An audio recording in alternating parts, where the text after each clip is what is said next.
Depuis 5 ans, des trophées en tout genre ont fleuri et les entreprises en sont friandes.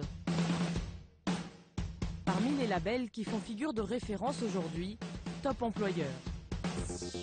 Créé aux Pays-Bas il y a 20 ans, Top Employeur a déjà audité des milliers d'entreprises dans le monde et récompensé celles qui offrent les meilleures politiques de ressources humaines à leurs salariés.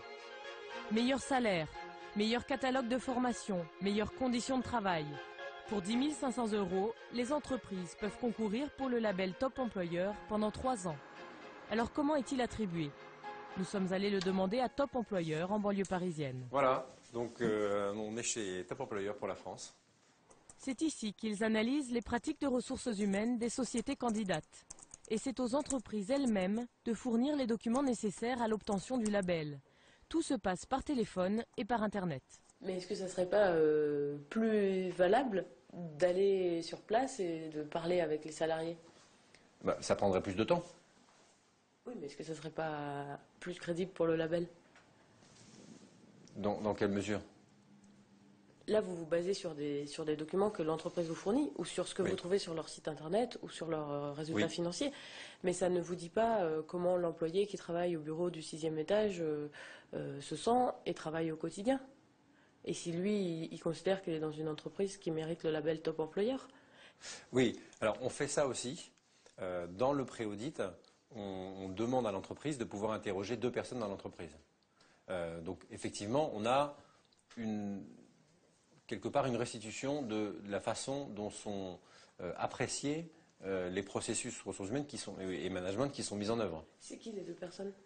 Ces 2 personnes qu'on contacte et que nous ont donné en contact notre interlocuteur dans l'entreprise. Ah, mais c'est eux qui vous donnent les noms. Oui. Donc c'est pas forcément mon petit salarié du bureau du 6e étage qui va pas bien. D'accord, mais on ne fait pas une enquête de satisfaction. Notre label, ce n'est pas un label de satisfaction. Top Employeur assume sa méthodologie. C'est bien sur la base des documents fournis par ses clients qu'il les évalue.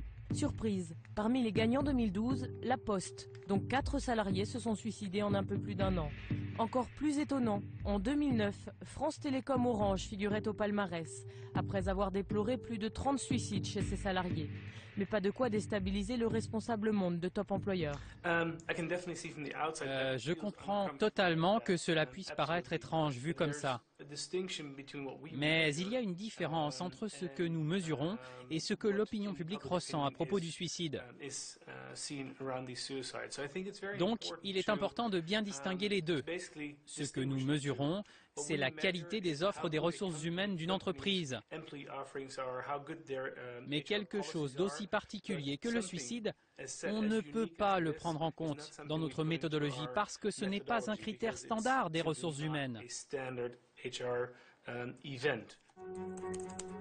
Pour prendre la mesure du mal-être de certains salariés, mieux vaut se tourner vers ceux à qui ils se confient.